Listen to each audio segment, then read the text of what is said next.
Oh, hello. It's week 2, baby. We're talking intuitive eating. Just an FYI, I am not a registered dietitian. I'm not a nutritionist. All of my knowledge comes from my own personal research and interviews with people I've had in the past. So this is just from my experience and how I think. There's a ton of different ways to look at this, so.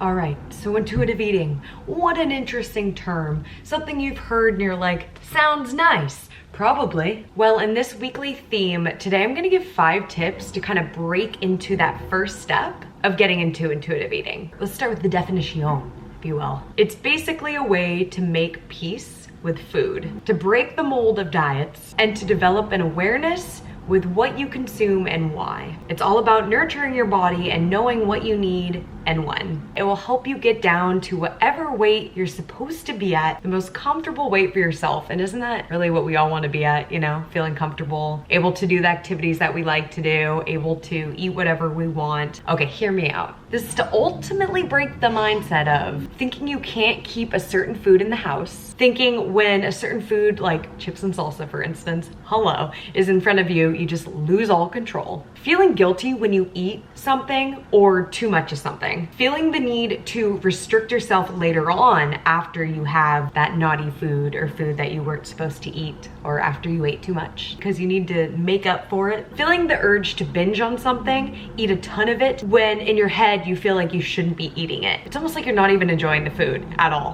while you're eating it. And last but not least, just kidding, there's probably 1,000 more of these. You're always jumping from diet to diet, maybe seeing a little progress or like losing a ton of weight, but then ultimately gaining it back and trying to find another diet to help fix it. Or starting it all over again, the diet circle. So let's jump into 5 tips that you can start implementing today to get to this intuitive eating. And I apologize if it's noisy. Trying to get the sound situation under control. I live in the city though. Stuff happens when I'm filming. It's Newton's law of gravity. So number 1, sounds really simple, but honestly, I think this is actually the hardest tip. It's gonna be a journey rather than happening overnight. Number 1 is be kind to yourself. Some days I'll have an entire day where I'm just beating up on myself. Maybe I woke up too late.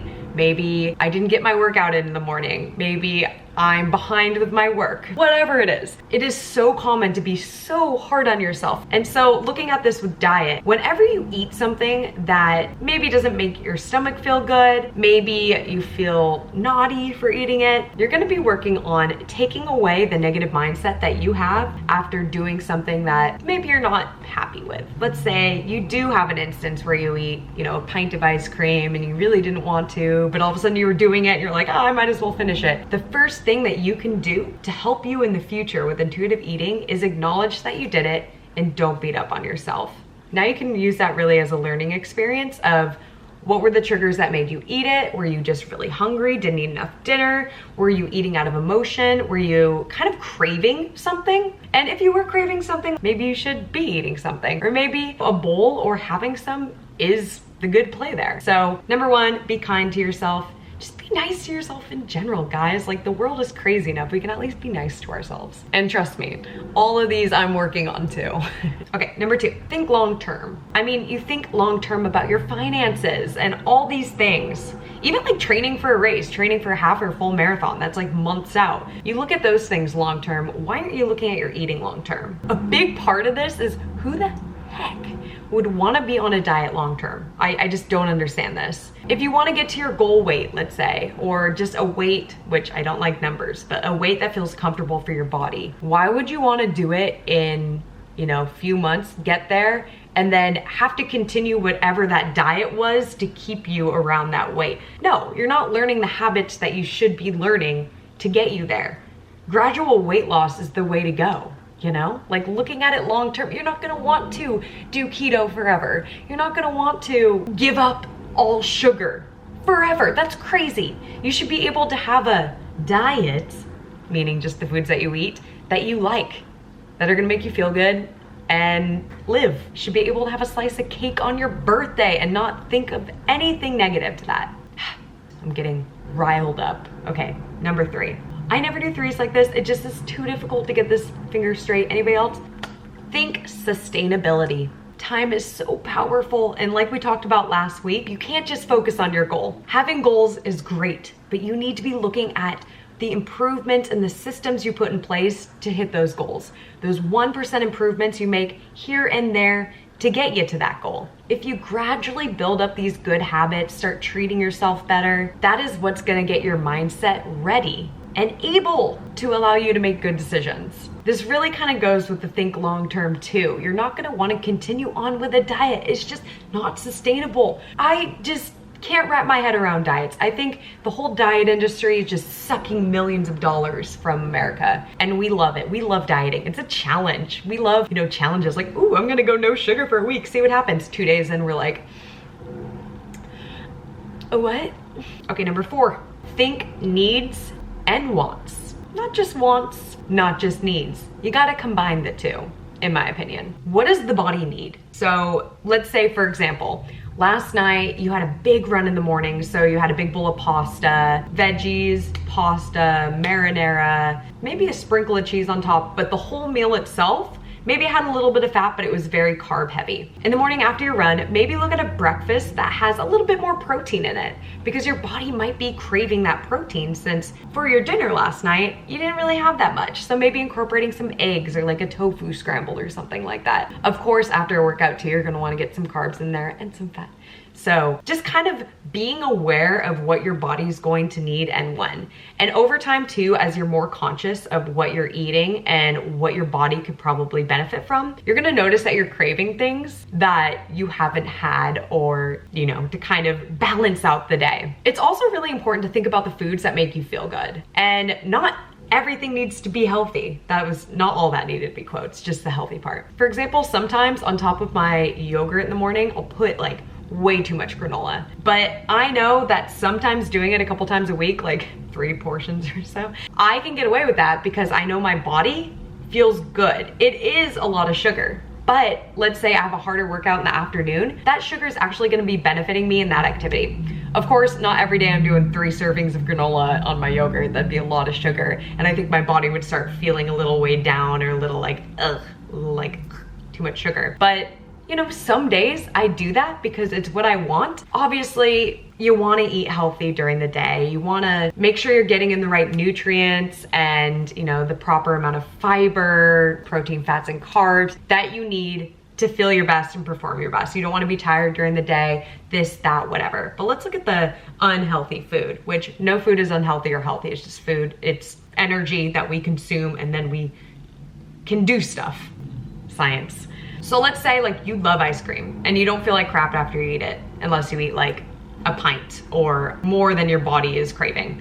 So let's say you really like ice cream. You're like, I wanna lose weight, but I don't wanna give up ice cream. The first thing I tell people, I tell them to buy the foods that they feel like they can't eat, because learning how to fit them into your day-to-day routine of your eating and your diet and your life is huge. Because once you don't have those no foods and you can figure out a way to have them, maybe sparingly, maybe a couple times a week, maybe a couple scoops of ice cream versus the whole thing, it's gonna be huge. It's gonna be so game changing, because this is comfort food to you that you love and you don't wanna give up, because giving up food that you like, that's wild. Like, why? Why would you ever do that? Maybe you love bean burritos from Taco Bell. Obviously not the healthiest. I mean, it's not crazy bad. It's like a tortilla, beans, and some cheese, maybe a little hot sauce. It's obviously not healthy, maybe not the best ingredients. But once in a while, oh my gosh, girl, boy, go through that drive-thru, get that bean burrito. Maybe don't get 5 and a large fajita blend blue drink.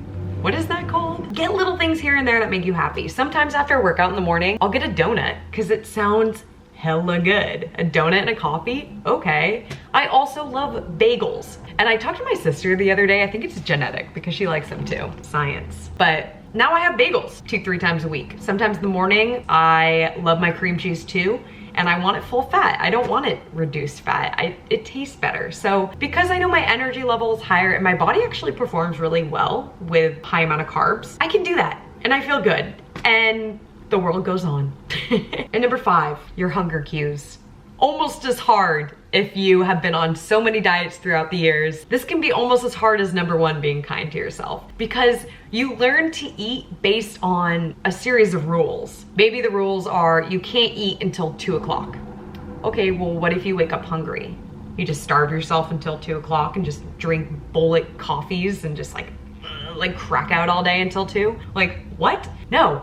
If you wake up not hungry, maybe don't force yourself to eat the omelet you have every day. If you have, you know, the luxury of working from home or having food to take to eat later when you're hungry. My whole thing is I eat when I'm hungry, and if I'm not hungry, I'm not gonna eat. Obviously, this gets tricky if you don't work from home, but just packing snacks is huge. And also, this goes the other way too. Eating when you're hungry and listening to that hunger. Some days, there'll be times when I get hungry and I'm really busy and I wanna finish something, so I just kind of put it off. I'll go to the kitchen, maybe nothing's there. I'm like, oh, I'll come back in an hour, figure this out. And all of a sudden, I'm just starving a few hours later. I didn't eat a snack in the middle of the day. That was a bad idea. And then I just go ham, balls to the wall on dinner, without even thinking twice about it, because I'm so hungry. When really, if I would have had that snack, maybe even like a perfect bar or half a perfect bar, banana, an apple, some carrots, something in the middle of the day to kind of satiate my hunger, then I wouldn't go balls to the wall ham later. So the goal here is do not eat when you're too hungry. Eat when you're getting, you know, you kind of have that craving. So you don't want to be hangry when you go into it. You also don't want to be eating just when you're not hungry. A lot of the time we eat when we're bored. We all do it. It's kind of fun sometimes. Popcorn at the movies. Maybe you're not hungry, but it's just kind of like a nice or. So my goal to you, if you really want to get to that intuitive level, maybe your goal is to lose weight, maybe it's to feel comfortable in your skin, actually listen to when you're hungry. Eat when you're hungry. Stop eating before you get too full, which is another key one and really hard to learn. But once you get it down, I'm telling you. Because you know those times when you eat a crap ton and then you're just on the couch, I hate my life. We don't want to feel like that. You should be able to eat the foods that you like ice cream, like filet mignon. Did I say that with a cool accent? And all these foods that maybe you're not gonna have every day, but you should be able to eat them and not feel like crap after. That's gonna make you enjoy them more in the long run too, and really appreciate the food.